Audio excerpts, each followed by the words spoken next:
अऊज़ु बिल्लाहि मिनश्शैतानिर्रजीम बिस्मिल्लाहिर्रहमानिर्रहीम। हमारे मुआशरे के अंदर बॉय और गर्ल फ्रेंड का जो कल्चर है वो आम होता जा रहा है और इसकी मुतअद्दिद वजूहात हैं, जिनमें से एक को एजुकेशन कहा जाता है। अलबत्ता उनके मुतअद्दिद दलाइल हैं कि को एजुकेशन का ये फ़ायदा है, अलबत्ता इसके नुकसानात इसके फ़वाइद से कहीं ज़्यादा हैं। उसके अलावा जो मीडिया का ज़्यादा आम होना है, जो मोबाइल है, अलबत्ता अच्छी चीज़ है अगर इसका अच्छा इस्तेमाल किया जाए, वरना उनको हिदायत के बगैर अगर ये वसाइल उनके हाथ में दे दिए जाएँ तो हमारे बेटे और बेटियों के लिए चीज़ें ख़तरनाक साबित हो सकती हैं। लिहाजा ये जो कल्चर है बॉय और गर्ल फ्रेंड का हमारे मुआशरे के लिए वाकई एक तकलीफ दे और नुकसानदेह चीज़ है। अगर आज हम सिर्फ इसके नुकसानात पर बात करना चाहें, इसके नुकसानात बहुत ज़्यादा हैं, लेकिन आज एक दो नुकसानात की तरफ इशारा करते हैं कि इसका हमारे जवानों के लिए क्या नुकसान हो सकता है। सबसे पहला नुकसान जो हम देख रहे हैं वो ये कि जवानों की इस्तेदादें और सलाहियतें ख़त्म होती जा रही हैं। जवानों की जो इस्तेदाद है और सलाहियत है वो दब के रह जाती है। इसमें जो उनकी फ़िज़िकल सलाहियतें हैं, जो फ़िक्री हैं, जो मसा रूहानी हैं, मानवी हैं, जितनी भी इंसान की सलाहियतें हैं वो आहिस्ता आहिस्ता दबती चली जा रही हैं। जब एक जवान लड़का और लड़की का आपस में राबता होता है तो उस वक्त तो जो उनके जिनसी तमायुलात हैं वो शिद्दत से बढ़ते चले जाते हैं।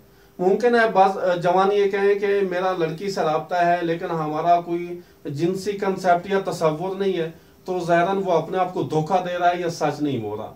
जब भी एक मर्द का एक औरत के साथ राबता होता है तो उसमें एक अहम जो उनसर है वो जिनसी तमायुलात का अमल दखल है। मुमकिन एक जवान अपने जिनसी तमायुलात में कामयाब ना हो सके तो फिर भी उसकी अफकार मुंतशिर होती हैं और उसकी अफकार पर इन चीज़ों का गहरा असर होता है। और इस सूरत में इंसान के पास फुर्सत नहीं हो सकती कि इंसान अपनी इस्तेदाद को निखारे या जो खुदा ने उसको खुदादादी सलाहियतें दी थी उसको निखार कर सामने ला सके। आयतुल्लाह सुबहानी एक वाक़या बयान कहते हैं कि हम एक दिन आयतुल्लाह उज़्मा बरूजर्दी की खिदमत में बैठे थे कि तुर्की के एक डॉक्टर वहाँ पर आया। उस डॉक्टर ने आयतुल्लाह से ये पूछा कि इस्लाम में जो शराब है ये किस लिए हराम है, क्यों हराम करार दिया इस्लाम ने। तो आयतुल्लाह उज़्मा बरूजर्दी ने फरमाया कि इंसान की जो असालत है वो अक्ल के साथ है। अगर इंसान में अक्ल ना हो, अक्ल ज़ायल हो जाए तो इंसानों और हैवानों में कोई फ़र्क बाकी नहीं रह जाता। लिहाजा इसलिए चूंकि इंसान की असालत अक्ल के साथ है, जो शराब है इंसान की अक्ल को ज़ायल और ख़त्म कर देती है, इस वजह से इस्लाम ने शराब को हराम करार दिया। तो उस डॉक्टर ने मजीद पूछा, कहा कि इंसान अगर थोड़ी सी शराब पी ले कि जिससे इंसान का अकल ज़ायल ना हो, अकल बाकी रहे, तो थोड़ी सी शराब के बारे में आप क्या कहते हैं। तो आयतुल्लाह उज़्मा बरूजर्दी ने फरमाया कि इंसान कमाल तलब है। इंसान अगर आज एक घूंट पिएगा तो कल 2 घूंट पिएगा, फिर एक गिलास पिएगा, फिर एक बोतल पे चला जाएगा। यानी ये जो चीज़ है कि इंसान रुकता नहीं है, इंसान कमाल तलब है। बैन ही यही चीज़ हमारे जो बॉय और गर्ल फ्रेंड का कल्चर है उसके अंदर यही चीज़ पाई जाती है कि ये बात पहले एक सलाम से शुरू होती है। सलाम, आपका क्या हाल है, अब ठीक ठाक है, आम सलाम दुआ से बात शुरू होती है। या उसके बाद मुमकिन है बात कहें कि हम क्लास फेलोज हैं, हमने होमवर्क इकट्ठे करना है, मैं वो असाइनमेंट थी वो लेनी देनी है, इन्हीं बातों से मामला शुरू होता है। फिर यह बात बढ़ते बढ़ते इमोशनल राब्ते तक आ जाती है और फिर उसमें वो चीज़ें पाई जाती हैं जो पहले वाले राब्ते में उनका था कि हम नहीं रखेंगे, लेकिन वो चाहें या ना चाहें वो बातें दरमियान में आ जाती हैं। लिहाजा इसका पहला नुकसान हमारे जवानों के लिए कि उनकी इस्तेदादें और सलाहियतें दब जाती हैं। बड़े अच्छे बासलाहियत जवान जब इन चीज़ों का शिकार हुए हैं तो उनके हालात आपके सामने हैं। इसके अलावा जो दूसरी चीज़ कहा जा सकता है कि तालीमी तरक्की में शदीद रुकावट है ये वाली चीज़ कि जब इंसान के बॉय और गर्लफ्रेंड के ताल्लुकात बन जाते हैं, रिलेशन होते हैं, तो ये चीज़ हमारी तालीमी रुकावट में जो इर्तिका है उसमें सबसे बड़ी रुकावट है। चूंकि जब इंसान राब्ता होता है अपनी महबूबा के साथ, अपनी माशूका के साथ, तो पूरी तवज्जो और फिक्र में होता है कि मेरी मुलाकात कब होगी, मेरा राब्ता कब होगा। मुमकिन है ये मुलाकात फिजिकली हो या उसका राब्ता फ़ोन पे होना हो, इंसान की सारी तवज्जो उधर होती है।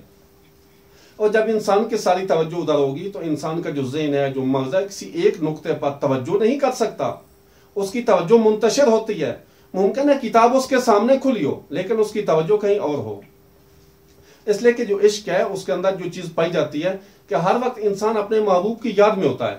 خود محبوب کو بڑا بنا کے پیش کیا جاتا ہے کہ اس کے اندر ہزار خامیاں بھی ہوں، چونکہ معشوق ہے اس کو اچھا سمجھتا ہے تو وہ اس کو بڑا بنا کے پیش کرے گا کہ ساری خوبیاں اس کے اندر ہے. اس لیے کہ معصوم بھی فرماتے ہیں کہ عشق انسان کو، جو محبت ہے انسان کو اندھا کر دیتی ہے. اس کے علاوہ انسان کی پوری توجہ اپنے محبوب پہ ہوتی ہے. کہاں پڑھائی، کہاں تعلیم. یعنی بڑے بڑے قابل افراد جو ہوتے ہیں جب اس چیز کا شکار ہوتے ہیں تو تعلیمی دنیا میں بہت پیچھے رہ جاتے ہیں. حضرت علی علیہ السلام بھی ایک جگہ ارشاد فرماتے ہیں کہ لا تجتمع العزیمہ والولیمہ، کہ بڑے بڑے عزائم رکھنا اور پھر عیاشی میں زندگی گزار دینا، یہ دونوں اکٹھے نہیں ہو سکتے. کہ اگر انسان ایک مقام تک پہنچنا چاہتا ہے اور پھر ساتھ عیاشی بھی ہو، پھر بوائے اور گرل فرینڈ بھی ہوں، تو انسان کسی مقام تک نہیں پہنچ سکتا. لہٰذا ہمارے والدین کو چاہیے کہ اپنے جوان بیٹوں کو، جوان بیٹیوں کو اس کے نقصانات سے آگاہ کریں، اور ان کو جو خاص ٹیکنیکل طریقہ ہے، اگر وہ اس چیز کا شکار ہو چکے ہیں تو ان کو اپنے اصل مقام پر واپس لائیں تاکہ اپنی استعدادیں اور صلاحیتیں نکھار سکیں، اپنی تعلیمی دنیا میں آگے سے آگے بڑھ سکیں. اس کے جو مزید نقصانات ہیں انشاءاللہ اگلے پروگرام میں آپ کی خدمت میں عرض کریں گے.